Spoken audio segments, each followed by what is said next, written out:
Assalamualaikum warahmatullahi wabarakatuh. Perkenalkan, nama saya Nur Halimah dengan NPM 2105170140. Di sini saya akan menjelaskan mengenai makalah kami dengan judul Analisis Studi Kelayakan Bisnis pada Perusahaan AMDK PT Aqua Golden Mississippi.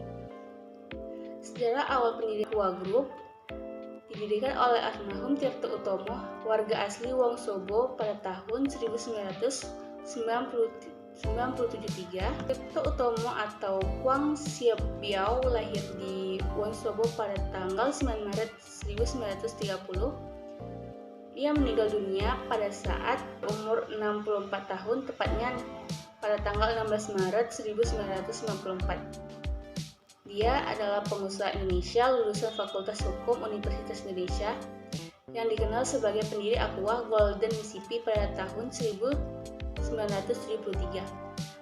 Pada 16 Maret 1994, ia meninggal dunia dan dimakamkan di pemakaman warga Tionghoa di dekat Hotel Kresna, Wonosobo. Kesuksesan Aqua menarik beberapa perusahaan lain untuk membuat nama di brand airnya dengan nama Aqua.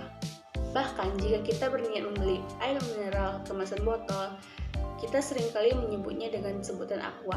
Padahal yang kita beli bukanlah merek Aqua, melainkan merek lain. Proses yang menentukan apakah ide bisnis dapat menjadi bisnis yang sukses. Tujuannya adalah untuk menentukan apakah suatu ide bisnis layak direalisasikan. Analisis kelayakan bisnis pada PT Aqua Golden Mississippi dapat dikajikan dari beberapa aspek utama. Sementara rencana bisnis merupakan alat perencanaan yang mengubah ide bisnis menjadi kenyataan.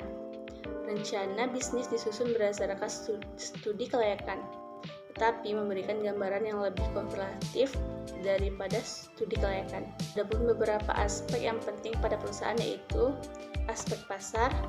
Pada tahun 2004, jumlah kebutuhan air dihitung sebanyak 132 juta. 2004, jumlah kebutuhan air dihitung sebanyak 132.227.954 liter per tahun. Kebutuhan ini diperkirakan akan bertambah pada tahun-tahun berikutnya mengikuti kenaikan jumlah penduduk. Jalur distribusi yang akan digunakan adalah mendekati pasar dengan jalur distribusi yang tidak terpusat.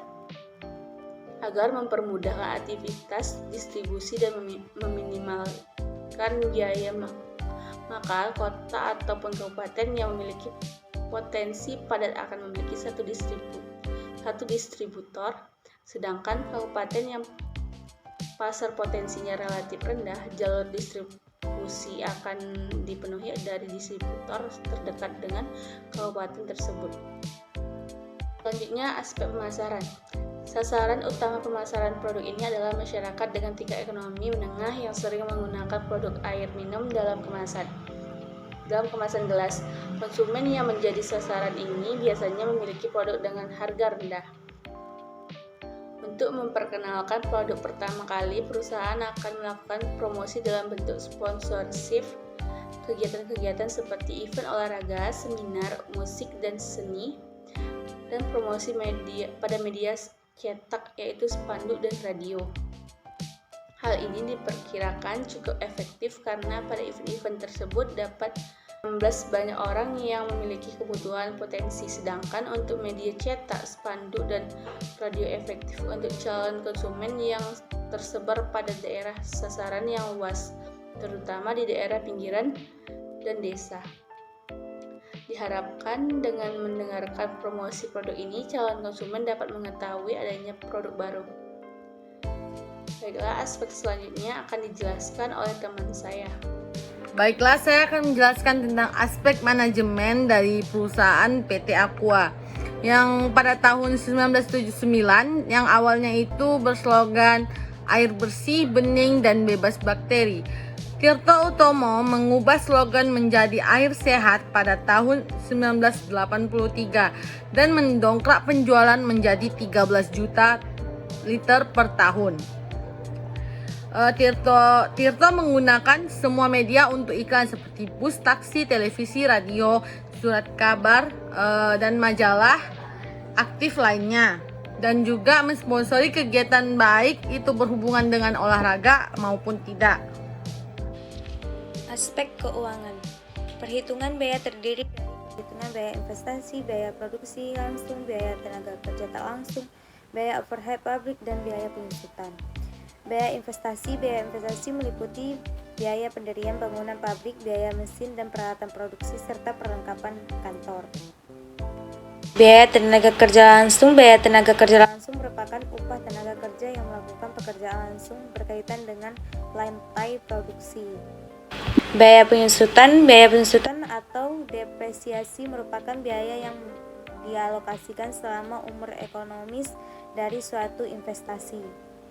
Kenaikan biaya produksi. Biaya produksi diasumsi naik sebesar 8% setiap tahun. Hal ini berdasarkan kondisi historis yang harga bahan pendukung terutama kertas yang mengalami rata-rata 5% per tahun. Harga pokok penjualan jumlah dari biaya produksi ditambah dengan laba yang diharapkan.